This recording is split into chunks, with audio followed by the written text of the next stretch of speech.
Good evening. Welcome to Bhagavad Gita. This beautiful Wednesday evening. We will be continuing with our discussion, Bhagavad Gita discussion, chapter 7, and we are in the concluding verses of chapter 7. So thank you so much for being with me. And we'll begin, as I normally do, with mantra, invocation mantras, which talk about the principle of teacher. The first two mantras that I chant in Sanskrit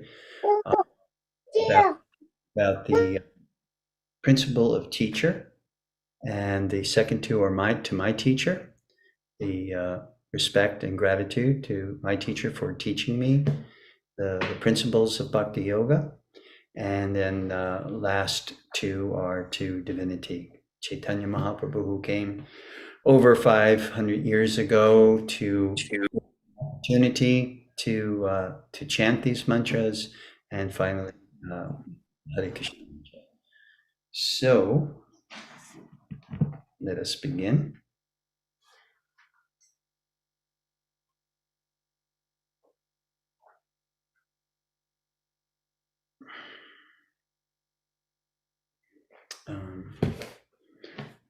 My phone. Om Jnanatimudandasya Gananjana Salakaya Chakshurum Militam Jena Tasmai Sri Guruve Namaha. Sri Chaitanya Manobhistam Stapitam Jena Bhutale Swayam Rupa Kadamayam Dadati Swapadantikam Namayom Vishnu Padaya Krishna Prastaya Bhutale Sri Mate Bhakti Vedanta Swaminiti Namine. Namaste Saraswati Devi Gauravani Pracharine Nirbhishesha Shunyavadi Pastatya Deshotarine. Jaya Sri Krishna Chaitanya Prabhu Nityananda Sri Advaita Gadadhar Srivasadi Gaura Bhakta Vrinda. Hare Krishna, Krishna Krishna Hare Hare, Hare Rama, Rama Rama Hare Hare.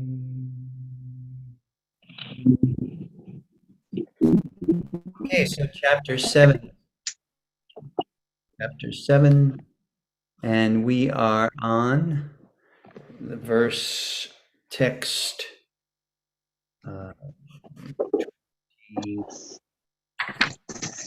Someone has their microphone on, please.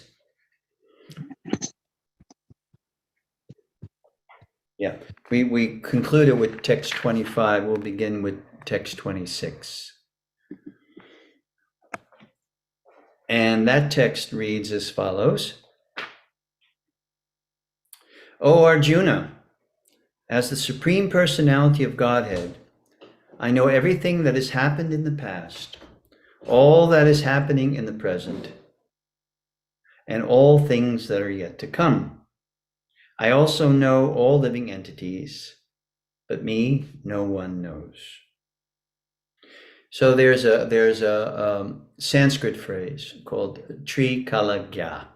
Trikalagya means one who knows past, present, and future. And how many people know past, present, and future?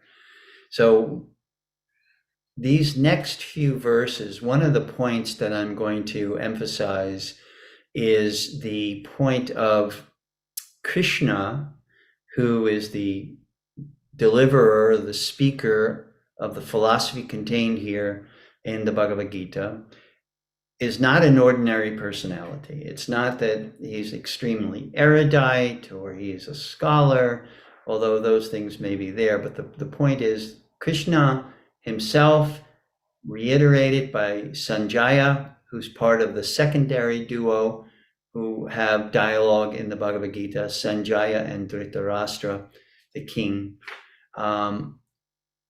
Besides Krishna making many different statements in the Bhagavad Gita, pointing to the fact that he's not an ordinary personality, but he's considered the supreme being, Ishvara Paramakrishna Sachidananda Vigraha, Adir Govinda Sarvakara Karana. That's a very significant verse given to us in the Brahma Samhita by Lord Brahma, which describes Krishna's position. There are the word Ishvara, Patanjali uses it. If you've read the Yoga Sutra, Patanjali uses it in the Yoga Sutra. But according to how that word, the context of that word, how it's used in the Yoga Sutras, how it's used in the Upanishads, and how it's referred to in Bhagavad Gita, it has different contexts.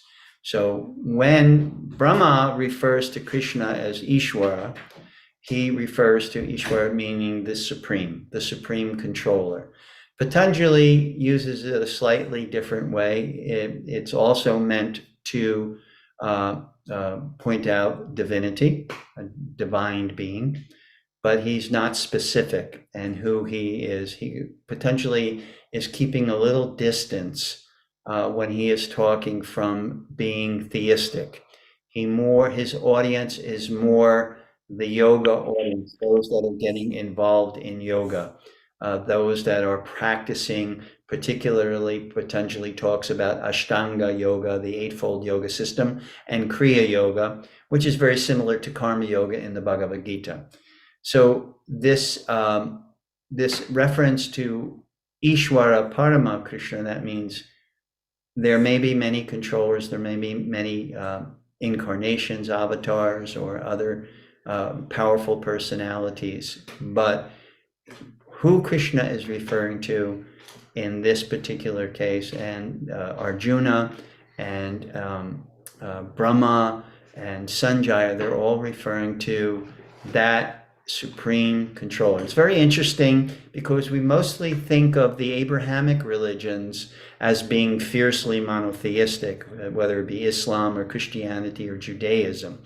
But understand from the perspective of Bhagavad Gita, which is considered the Gita Upanishad, it's considered a very exalted presentation of the philosophy to understand the nature of the self in relationship to the Supreme Self. So as far as in the context of Bhagavad Gita, we're talking about the Supreme Ishwara, the Supreme Personality of Godhead. And there are many references in Bhagavad Gita. Here Krishna says here, one of the many references I wanted to point, I know, Trikalagya, that's one of the qualifications. I'll point out many other qualifications which refer to the Supreme Personality. And one of the qualifications Krishna is mentioning here is I am the knower of past, present, and future. So that's one thing that Krishna says. All that is happening in the present and all things that are yet to come.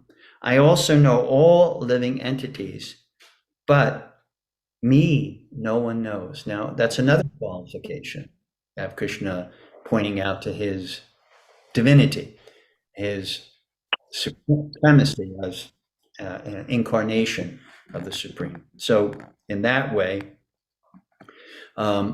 he lists three characteristics here. He said, I'm Trikalagya, I know past, present, and future. I know all things that are to come, and I know all living entities, but no one knows me. Why is that? Why does no one know Krishna? Because Krishna is in his exalted nature, the complexity to understand that personality in this particular position cannot be understood by human intellect. It has to come from another source. And Krishna will clearly explain in various sections of the Bhagavad Gita how one actually is introduced to Krishna and comes to know Krishna. And it is certainly not by our own endeavors. You see in other yoga systems, it's by endeavor, by performing the asana, by doing the meditation and the austerities and penances in the Ashtanga yoga system, yamas, niyamas, asana, pranayam, pratyahara. You could see that there's a methodical system that the practitioner goes through. Although bhakti, which is the yoga of love and devotion, and is the means to understand, come into contact with and have an understanding of the Supreme Personality of Godhead, it is by no means just by that endeavor. There has to be another component in order to, number one, have an introduction to this personality and have an understanding. And that is a descending process. I mean, it comes down to us by grace, by the two words that you could use is grace and mercy. So Krishna says here, no one knows me. I know all living entities. Why? How is it possible? Because we discussed, there's three perspectives of divinity. Personality, Bhagavan; Brahman, the energetic force, the spiritual dimension; and Paramatma, divinity within the heart. That means every individual soul within each body, which motivates the body, has seated next to it Paramatma, a super soul, the super soul. And this is also an aspect or a perspective of divinity that one can connect with. So different yoga systems allows us the ability or the strategy to connect with divinity as it manifests. And this has a lot, in part, due to our desire. What is our intention when we are performing the strategy of yoga? Who are we? What are we exactly doing? I've found in contemporary yoga, modern Western yoga, there's not a lot of knowledge about the actual goal of yoga, other than it's a system to get the body into shape, to make the body harmonious with the mind. But as far as beyond that, very few yoga studios that I've experienced are very specifically and clearly outlining the strategy to come in contact with the Supreme, the Ishwara, the controller, or the source.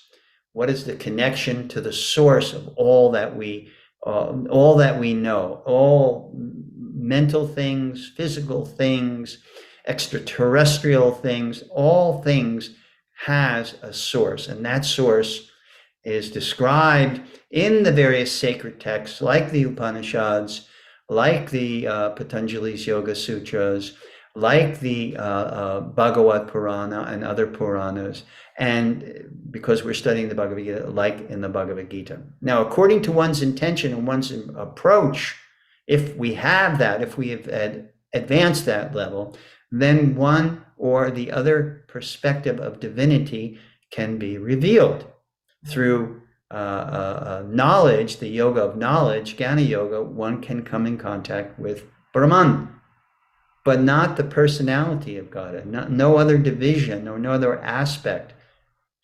Jnana Yoga focuses in on Brahman and Brahman only, with the exclusion of supreme personality or supreme being. It excludes that. It denies the existence of that. And in Patanjali's Yoga Sutras, from his perspective in the Yoga Sutras, he's only focusing in on the soul, the true nature of the soul. Some authorities, some particularly bhakti yoga masters, say also that there's an ability through the mystic yoga process to understand the Paramatma, not only the self, but the super self, the supreme self next to the self. the system of yoga can also introduce that, but that's not mentioned in Yoga Sutras, but by other different masters in the Bhakti Yoga tradition mentions that. So this is what Krishna said, no one can know me as I am. So what is he referring to here? Can you know Brahman without mercy? Can you know Paramatma without mercy? Can you know Bhagavan without mercy? All actually require some degree or another of grace that is coming from transcendence, from the Supreme. All require. But depending on your approach and the system or the strategy of approach, you are only shooting for one perspective or another perspective of divinity. And it's only the Bhagavan or the personality perspective that reveals all the three perspectives. Patanjali is very clear. It's only focusing on the self. The quintessential representative of the Upanishad, Shankaracharya, he's very clear. No personality in divinity. It's only Brahman. So they do not even give the option to know if or not is there a supreme personality of Godhead that we can connect with. It's only in bhakti yoga gives that opportunity, gives that understanding. So Krishna says here, me, no one knows. 27, O scion of Bharat, O conqueror of the foe, all living entities are born into delusion, bewildered by dualities arisen from desire and hate. Okay, so number one, Krishna is identifying Arjuna as a very exalted soul, very exalted personality. Krishna is revealing this knowledge to Arjuna because of his qualification.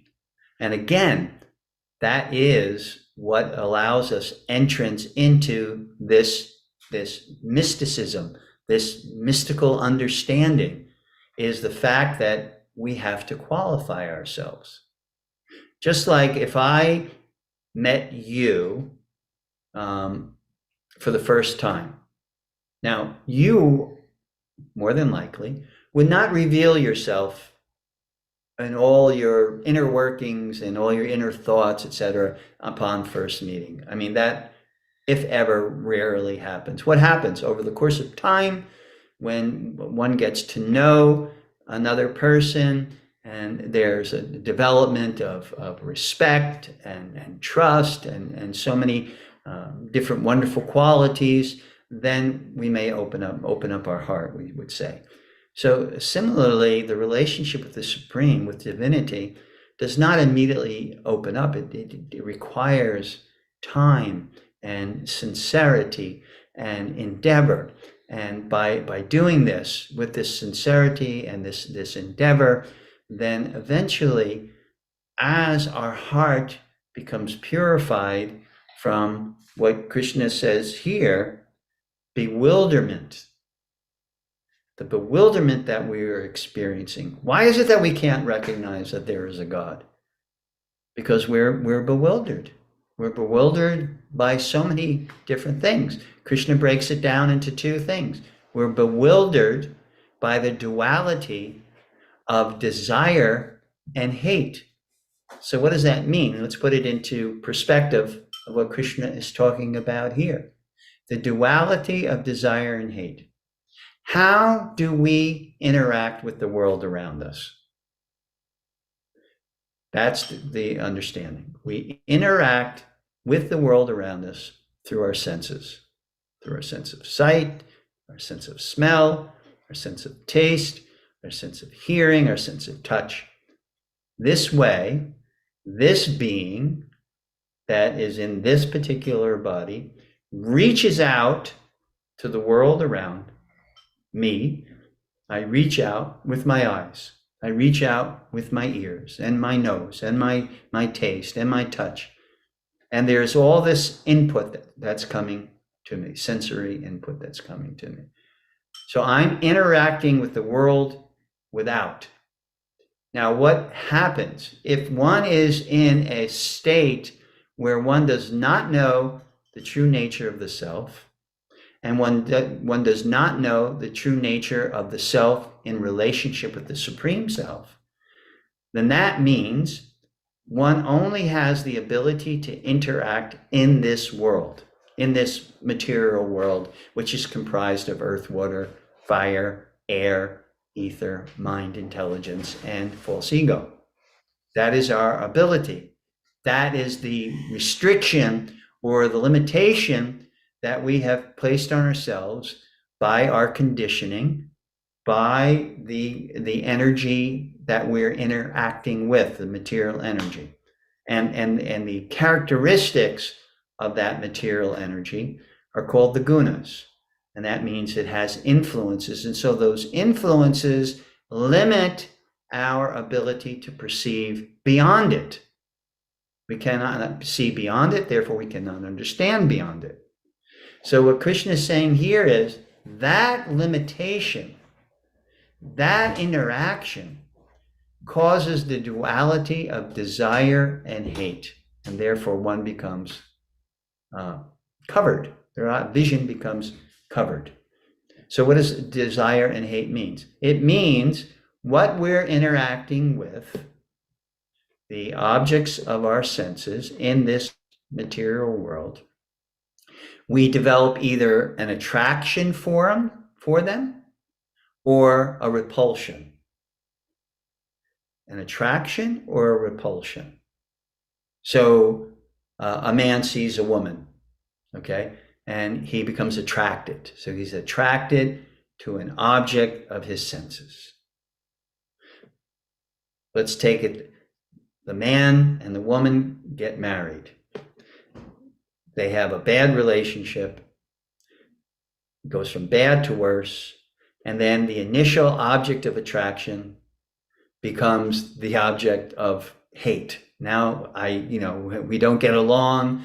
We're arguing all the time, and this goes on. So now that very object, which, we look at the wedding pictures and the honeymoon pictures and all that, and, happiness forever, till death do us part, through good times and bad times, through illness and health and all of these things. And as soon as there is something that throws that all amok, then that object of attraction now becomes an object of repulsion. So this can happen at any time in the material world, and that's the nature of the material world and its dualities, and that's why we suffer as a result. Because as long as we are shackled by attraction to the objects of the senses, which can lead to repulsion, or initially we'll have repulsion of something, some object that initially appears really, really nasty and not attracted at all. We can think of so many things like that. I remember, the first time I had to change a diaper. So, what was my reaction to cleaning all that stool and urine up? It was like, here is your object of love, and then the object of love is producing objects that are kind of repulsive. My wife used to say, for a mother, it's like sandalwood paste. But for a father, it's like, so this whole thing of attraction and repulsion and how it can switch, eventually, as you develop a very deep and profound loving relationship with your child, of course, that all changes. Everything becomes doable and desirable because you want to serve. A direct result of love is an increased desire to serve, because love is a noun, but love is also a verb. So love can describe the emotion in a noun form, but love also is manifest through service. I want to serve as a result of my love. So this means the only way that we can become selfless is through the medium of love. Once we are loving, then we can give up, our self-centeredness and stop making us ourselves the center of our universe that everything revolves around. Some people, even in parenthood, never are able to give that up, that self-centeredness.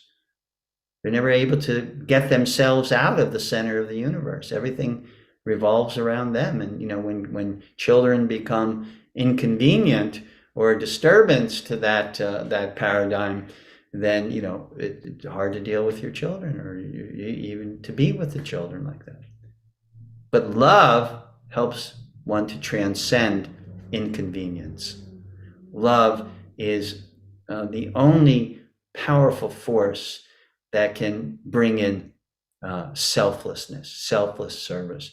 I remember my teacher, A.C. Bhaktivedanta Swami Prabhupada, he used to say, to give us an indication, he used to say the closest thing to love of God, which is pure and selfless, is the love that a mother has for their child.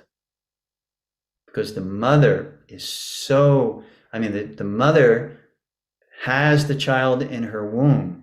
The mother is attached to the child through umbilical cord.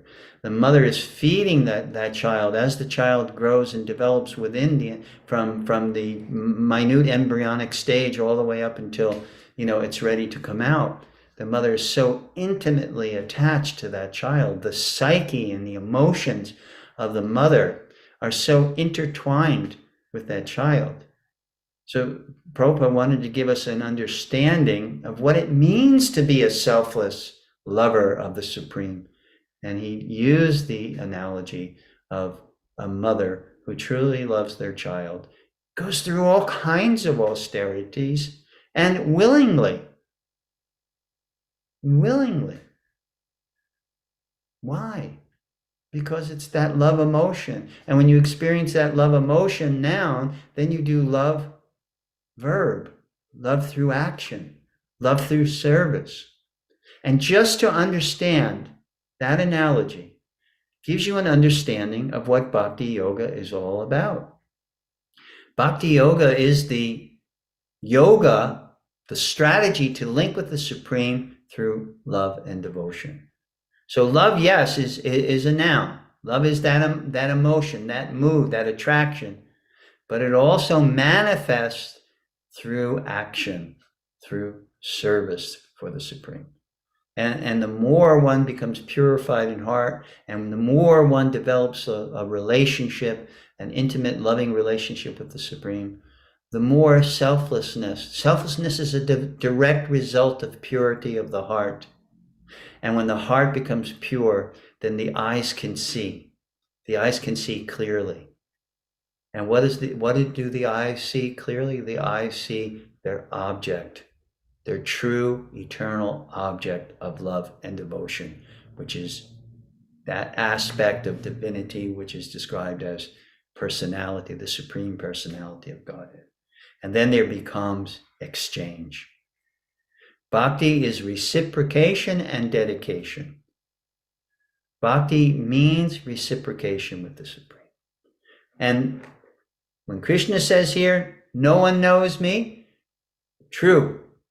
We cannot intellectually understand. When people say, if there's God, show me God.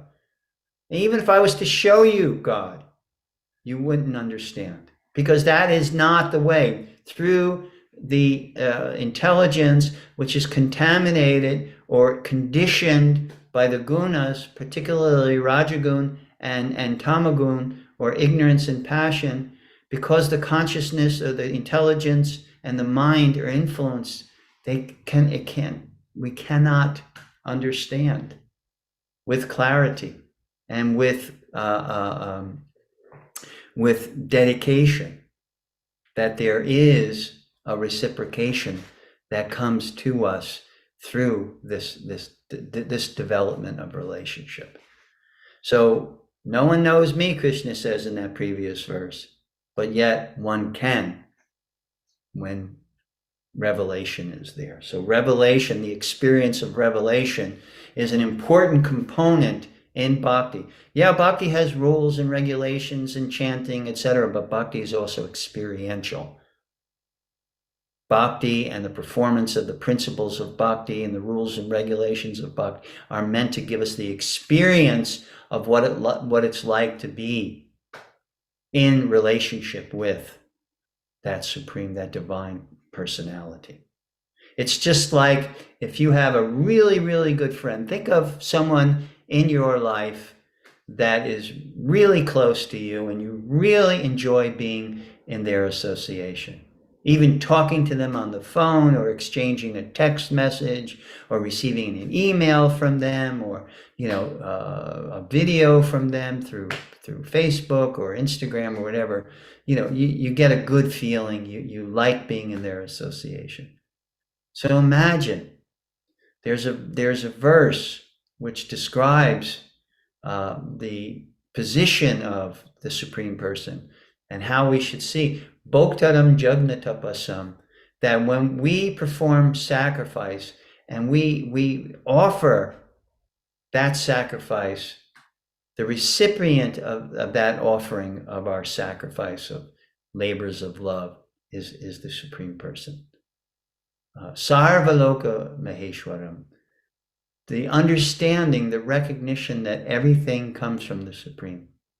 And therefore, everything within our use and within our small sphere of influence is meant to be an offering. And Suridam Sarvabhutanam, our best friend. Why is the Supreme considered our best friend? Because at every stage of our existence, birth, through the different changing processes that we go through, ultimately leading to death, the only one that can be with us at all times, even at that most dire moment of death, the only person that will be there with us, if we're able to establish connection, relationship with, in our mind, is the Supreme. So that is why Suridam Sarvabhutanam. So when we, through the process of yoga, develop a connection or a link, then that's why a yogi is always considered self-satisfied. Why is a yogi always self-satisfied? Because in being linked, yukta, one who is in yoga, one who is practicing yoga and thus linked is called yukta. That person who is linked always has a connection, always has a link to their best friend at all times.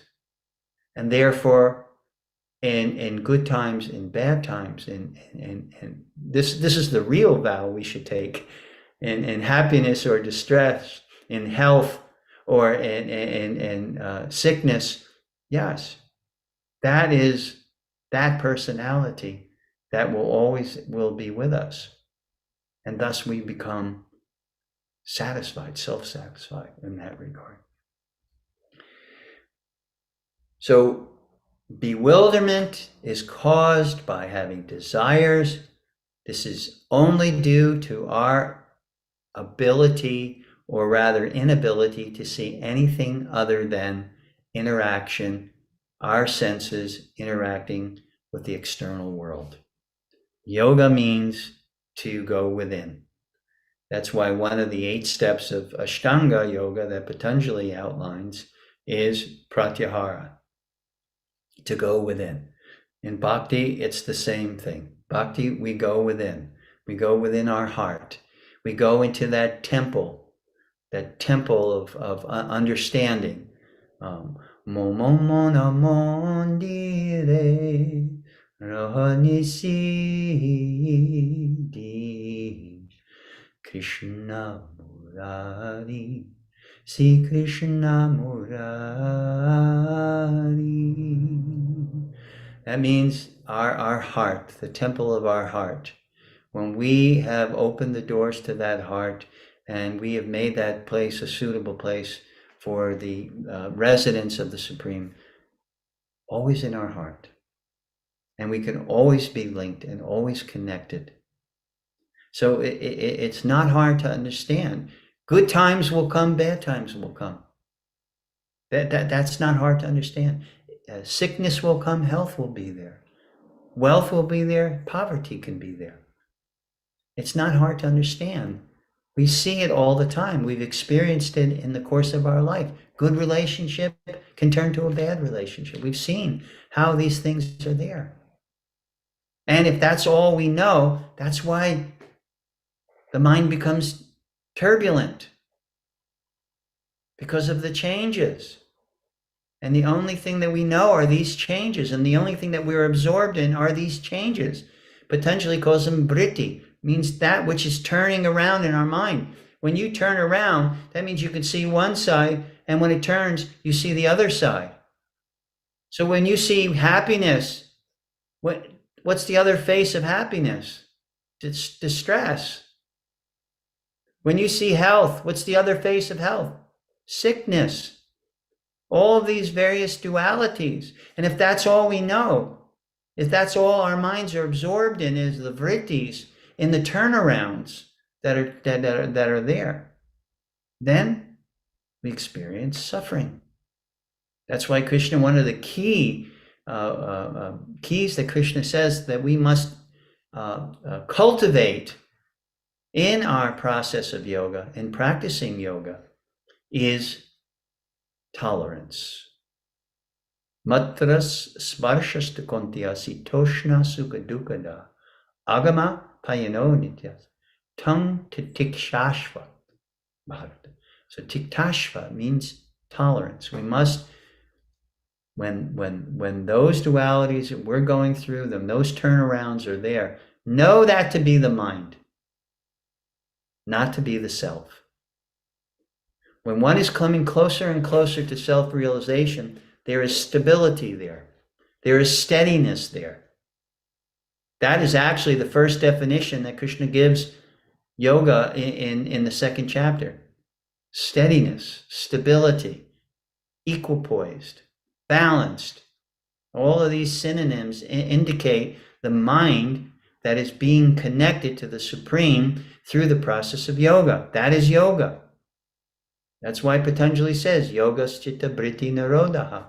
Nirodha, you have to be calm. The mind has to be calm and let the vrittis do their turning. But you, the consciousness, remain stable. Remain as the observer to the changes. Knowing that happiness is there, it may be followed by distress, which may be followed again by happiness. Health is there, knowing that you may get ill, knowing that health will be there again. This kind of stability is the proper internal environment in order to practice yoga. So that's what Krishna says. If you don't, if the desires and hatred, or the attraction and repulsion of the objects of the senses are the only things that we're involved with, and think about your life. Do you take inventory of your life?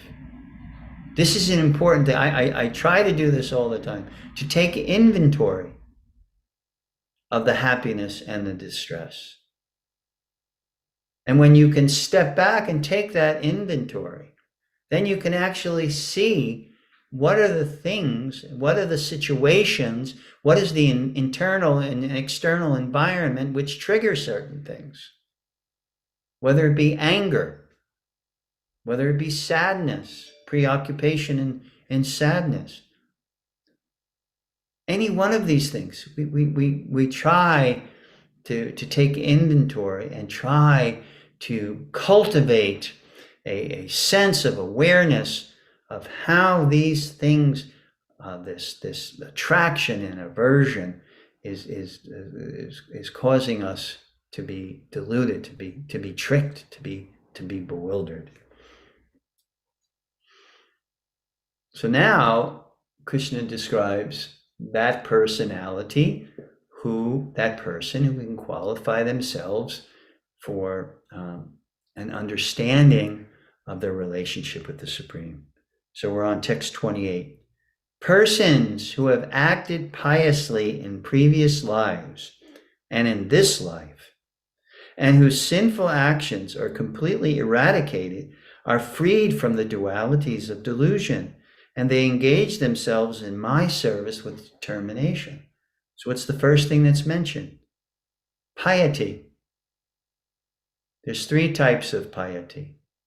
There's piety, material piety, like when you give in charity, when you plant trees, build parks, do good deeds for others.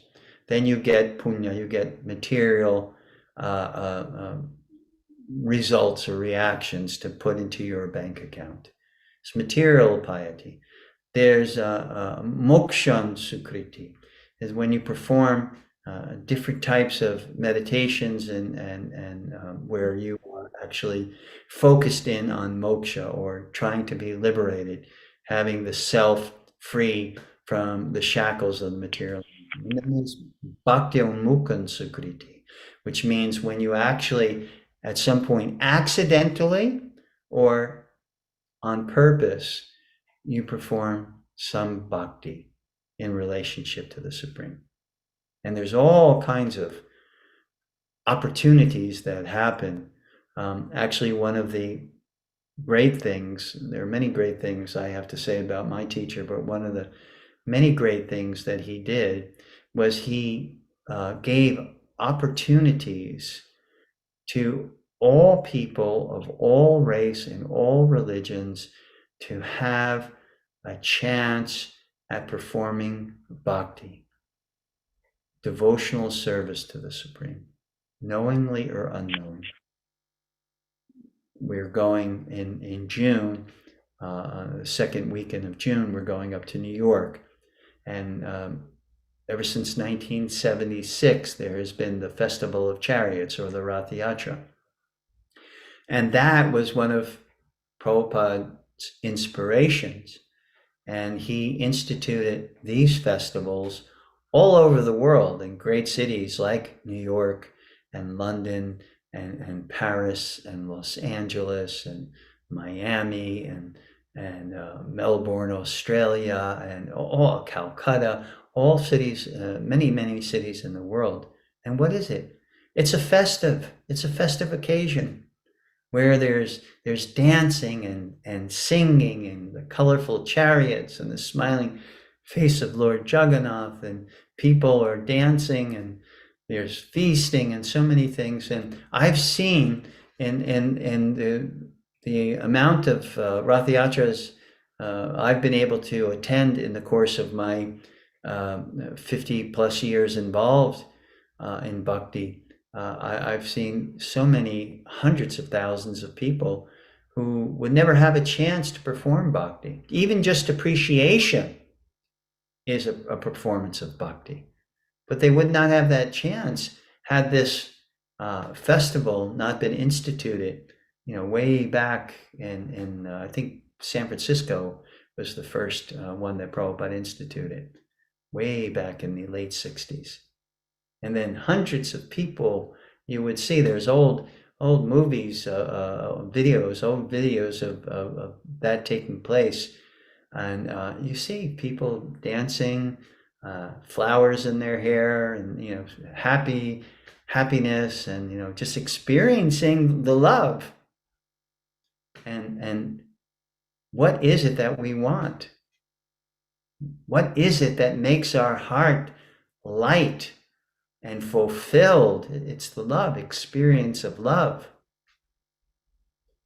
Now we can experience it to some degree, as I pointed out, with our children or our spouse or our friends, etc. We can experience to some degree. But imagine cultivating a relationship where one could always experience that. And not only just experience it on one level, that it continually grows. The more water you give to that seed of devotion, that seed sprouts, and that seed grows into a beautiful, flowering, fruit-bearing bush of love and devotion. We have my wife did a wonderful job here in our backyard, and she has many flowering trees and bushes, and now she's planting some fruit trees in the back. And it's wonderful to sit there and meditate on these flowering. We have these plants that we buy called mandavia, and they're like vines, and they grow especially if you're able to direct them, they'll grow. She has ropes tied up by the gazebo, and they just kind of swirl upwards, all these beautiful flowers. And that love that we're cultivating through the process, through the system of love and devotion, through bhakti, it's just like that seed that's planted. Brahmande Brahmate Kom Bhagwan Jeev Guru Krishna Prasadi by Bhakti Lata Beach. That seed is planted by someone that you meet that has that devotion within their heart, and they're able to give you that seed of devotion, plant that seed of devotion, and help you to cultivate it till it grows into a flowering, fruit-bearing, fully mature tree of love and devotion for the Supreme. How that starts, Krishna says here, piety. One who acted piously in previous lives and continues to act piously in this life, that qualifies. One who comes in contact with a great personality, a saintly personality, that person can engage you in activities that will eradicate the negative, which prevents that devotional creeper of love from growing.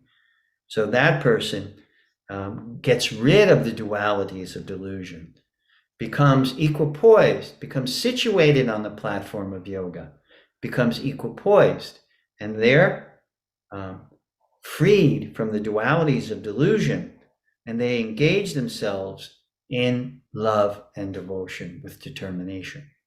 So it's a very profound verse that Krishna is speaking here, giving us an indication of how we can progress on this path. Who does not want to be happy? Who does not want to experience love? We all do. That's our nature. That's our constitution. And when we act contrary to our constitution, that's why we're experiencing suffering and unhappiness. Okay, so I'm on text 29. Krishna continues to outline the qualifications of a person that can advance. Intelligent persons who are endeavoring for liberation from old age and death take refuge in me. So here, seeking out that mercy, seeking out that grace from the Supreme. That's the proper use of intelligence, because that intelligence will free us from the shackles of old age and disease. I was just reading something online. Cher, everybody knows the rock / movie star Cher. She's 77 years old, and she was saying, can someone tell me what old age is? I'm not experiencing yet. I'm not experiencing old age yet. Of course, it's a known fact that she spent literally millions and millions of dollars reconstructing almost every part of her body, so it could look as youthful as surgery can actually get it to do that. So ordinary people who don't have millions of dollars to invest in reconstructive surgery get a real glimpse of what it means to grow old. There's a story of a young man who he wanted a boon, a blessing from Yamaraj. For those of you who don't know who Yamaraj is the keeper of death. He's the personality that's been empowered to be in charge of death. So this young man, he does this puja, this kind of sacrifice, so that he can get a blessing from Yamaraj. And so what is the blessing that he's seeking? He's seeking to be notified prior to his death, so he can be thoroughly prepared at that time. So Yamaraj, eventually, after he performs all these sacrifices, Yamaraj appears to him, and Yamaraj says, what is the blessing that you want? And the young man says, I want to be notified. I want to be amply warned prior to my death so I can be fully prepared. So Yamaraj says, okay, that's the blessing that you seek. That's the blessing that you will get. So this man now feels very relieved, because he's feeling, as I advance with age, I'm not going to be surprised. Now we know that death can come to us at any moment. No one can guarantee. No one can say. So he wanted this guarantee. This is the blessing the benediction that he received. So he reaches his 30s, goes through his 30s, no problem. No warning from Yamaraj. He gets into his 40s, no warning from Yamaraj. Into his 50s, okay, some people are feeling really good at 50. Some people are starting to feel the effects of age at 50. 60s come.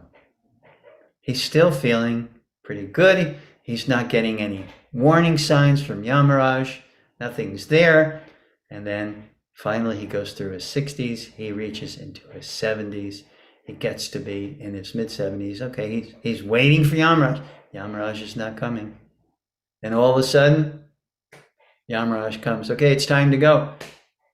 And the young man, the now older man, says to Yamaraj, but we had a pact. You gave me the promise, the benediction, the boon, the blessing, that you would warn me. And Yamaraj says, what? He said, I've been warning you all these years. When you hit your 40s, I gave you wrinkles by your eyes. When you hit your 50s, your vision and your hair turned gray and your vision got weaker. When you hit your 60s, your energy level started to go down. You got even more wrinkles. Your chin started to sag. And when you hit your 70s, then you woke up, you were stiff. Your preparation for rigor mortis. All these signs. I gave you all these years. What are you talking about? I gave you no warning. So this is intelligence sees that at every moment we are given the blessing of a warning that anybody is in old age. It's not old age is when you reach a certain age, because old age means the time of death, and who knows when we're going to leave this body. So that means just a heightened awareness of what the purpose of the human form of life, and taking inventory that we are using our human form of life in the proper way, so that we can achieve our ultimate goal, the highest achievement that the human experience affords us. The human experience affords us the opportunity to reach our highest achievement. And according to Bhagavad Gita, that highest achievement is full immersion, full connection with the Supreme Personality of God, without any interruption. So intelligent persons, this is what Krishna is talking about, utilizes their energy by taking shelter, refuge, in service to the Supreme. They are actually Brahman. Why are they actually Brahman? Because everything they are doing is in a connected state of mind. They are connecting to Supreme Brahman. And therefore everything becomes transformed into Brahman. They entirely know everything about transcendental activities. They're endowed with clarity of understanding, clarity of perspective. They were given that by the grace or by the mercy of the Supreme. And then to conclude we just have a few minutes left. I like to try to keep on time. This is the last verse of chapter 7. Those in full consciousness of me, who know me, the Supreme Lord, to be the governing principle of the material manifestation, of the demigods, and of all methods of sacrifice, can understand and know me, Supreme Personality of Godhead, even at the time of death. So it seems like Krishna is contradicting himself. He says, no one knows me. But then Krishna gives a little addendum here. He said, okay, you can know me. How can you know me? Develop full consciousness of me. Know me as the Supreme Lord. Know me as the governing principle of the material manifestation. That's the Bhoktaram Jagnatapasam Sarvaloka Maheshwaram. It's kind of a parallel to that. Know me as the source of all demigods. When we get to the 11th chapter, Krishna will reveal a particular form called the Virat Rupa, or the universal form, where Krishna shows practically right in front of Arjuna how he is the source of even the demigods. And all methods of sacrifice, all how we can construct a strategy of life, develop a lifestyle by which that everything that we do can lead us into connecting the Supreme. So know me, the Supreme, even at the time of death. So when that time takes place and the mind has been prepared, it doesn't matter at what time, the mind has been prepared by proper cultivation of the yoga system, particularly bhakti, we can always be yukta, in a connected state. So death is not this traumatic experience that the only time. My father was a very tough guy. He was a street guy from Newark, New Jersey, very tough guy. And the only time I saw fear in his eyes was right prior to his passing, because everything at that time everything as we know it, at least at that point, is dissolved or has the prospect of being dissolved. So fear is there. So how do we become fearless? Become fearless when we know, no, we do not become dissolved. Our temporary place of residence we may move out, just like we just moved to a new home. So our life wasn't dissolved. We moved out of the place that we were renting, and we moved into a place that we bought, and eventually, one way or the other, will be forced out of this house, one way or another. That is just the cycle of life. That's what happens. And, when we are prepared for that moment, then rather than it becoming a traumatic experience, shattering experience, everything is dissolved, we know, no, this is what happens to the mortal coil, material body. This is what happens to it. But it does not happen to me.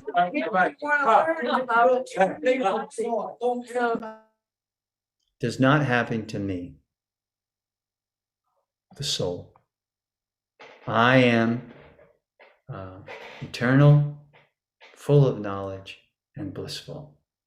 And I can assume my rightful place by practicing the yoga system that Krishna is designing here in the Bhagavad Gita. So thank you very much for your kind attention. So nice to be with you again, to have your association, have an opportunity. I mean, this is a blessing for me, you know, to be able to read Bhagavad Gita and share with you whatever I've been blessed with in terms of realizations, and to hear from you any questions or comments or realizations. Please know that that is the nature of this class.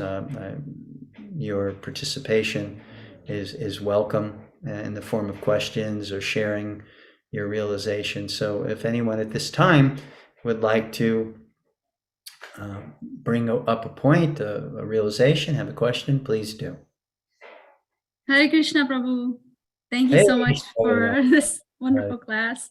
It's always nice to hear everything, whatever you're saying, and you know, you're reading from the Gita, but then you're also sharing what you have realized, and that is very, very important. I love that.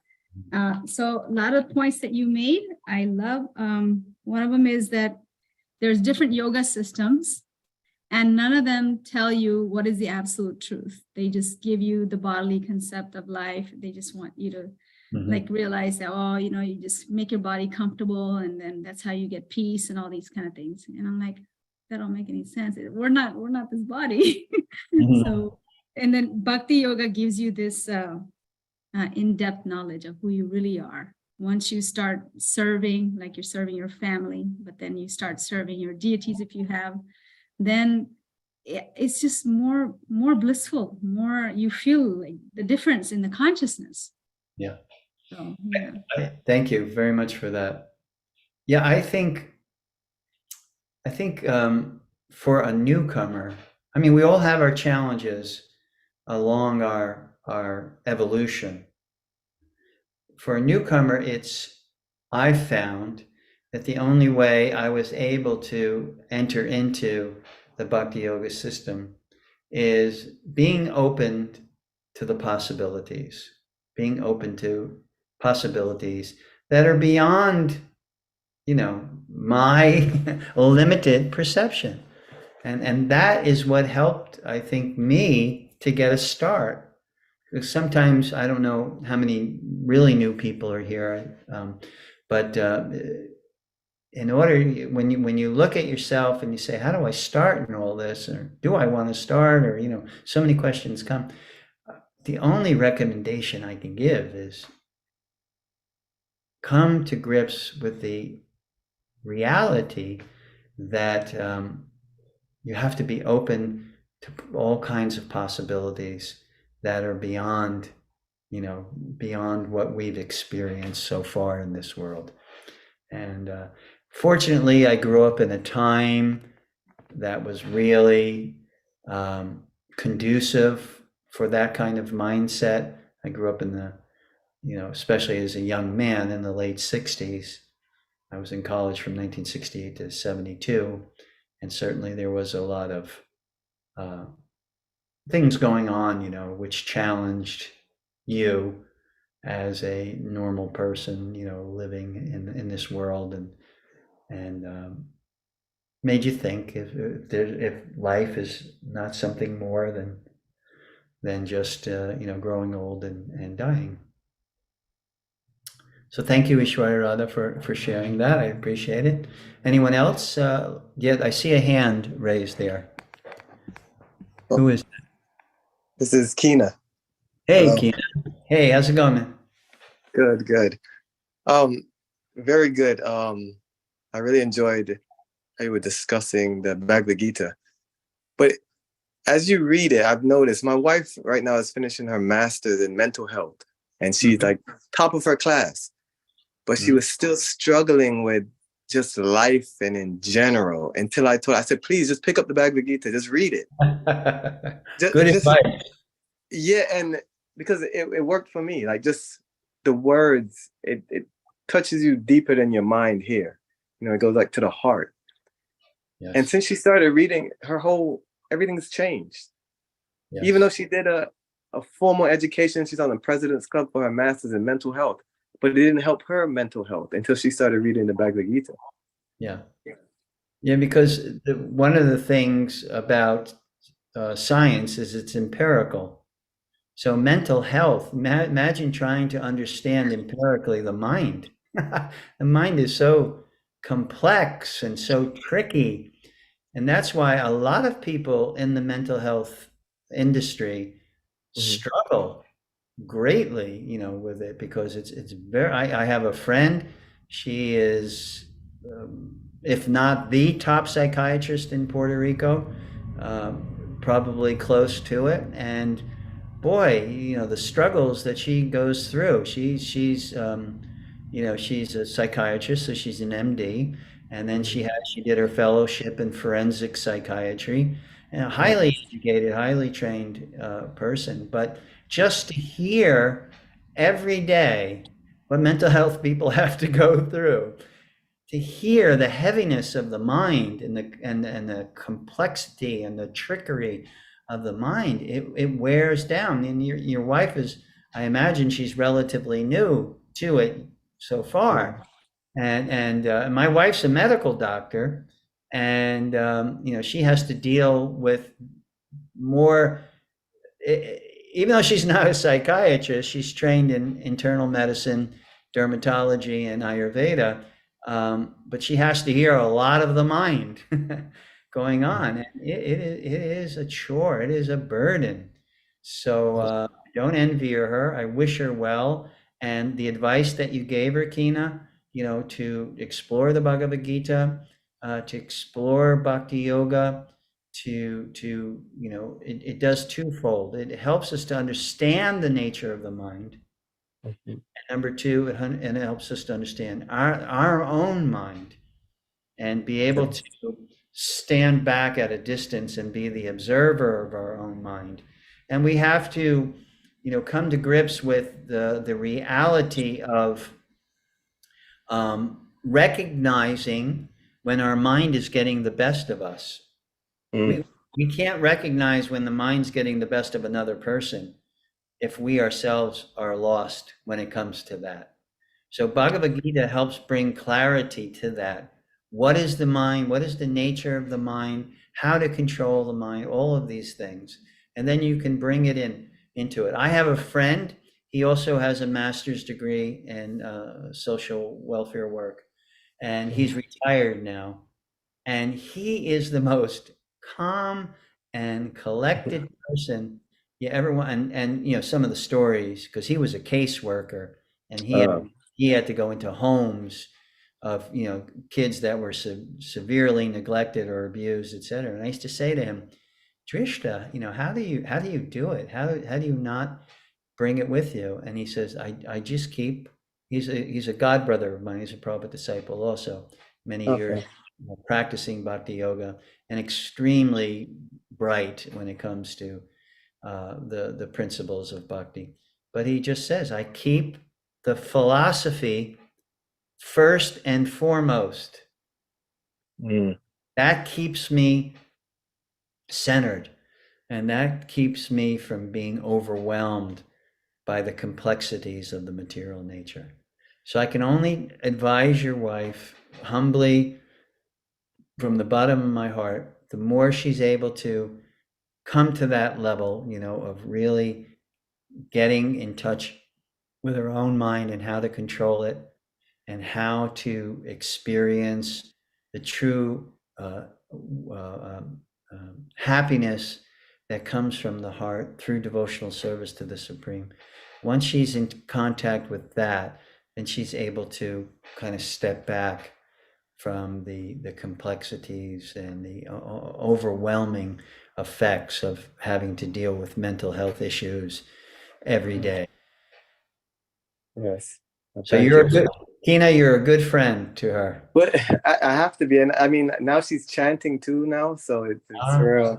uh-huh. Cause like, how are you gonna clear all this stuff? I just use that. I'm like, how are you gonna clear all this stuff that you're reading about and hearing? I'm like, you Yeah. gotta reset, and that's what chanting does for me. It helps me just Yes. clear. Like, I don't know. Same, same thing with me. It's like, it's my morning coffee. Yeah. People can't get up and get going in the morning unless they have their morning cup. For me, it's like, I got to chant, man. I got to get some clarity, going here. I have to, because how you establish yourself in the morning carries you through the day. Yeah, you gotta get the vibe right. Yes. You got to get the alignment down, you know. Yeah. You got to get balanced before you go into a world of imbalance and confusion. It also helps me with learning. I gave her the I call it a trick, but before I read anything in the morning, I have to do a round because I start thinking about other things. So if I study anything, I do a round of chanting first and then chant after. For some reason, when I do that, it locks it in. I don't know. Well, I mean, that's a good formula to do anything.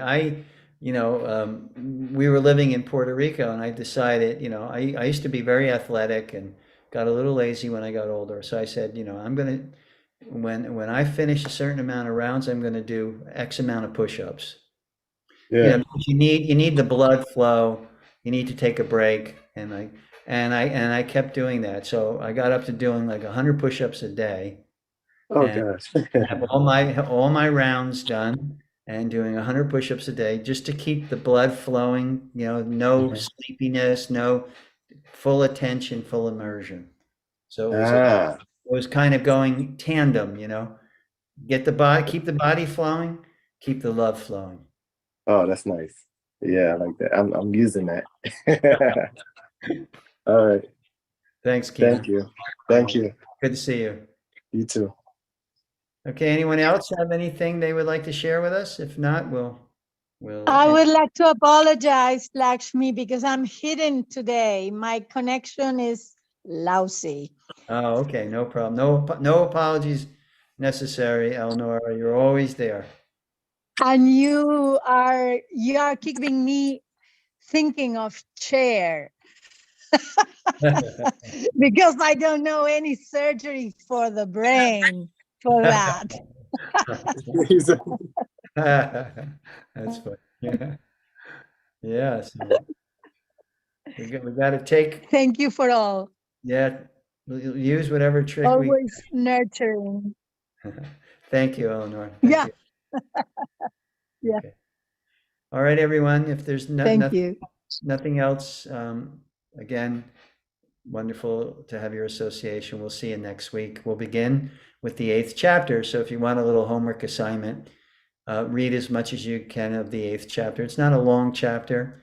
At least try to read half of it, and that'll give us a good start. Again, thank you. Have a happy, healthy, and holy week. Until we see each other again. Hare Krishna. Hare Krishna.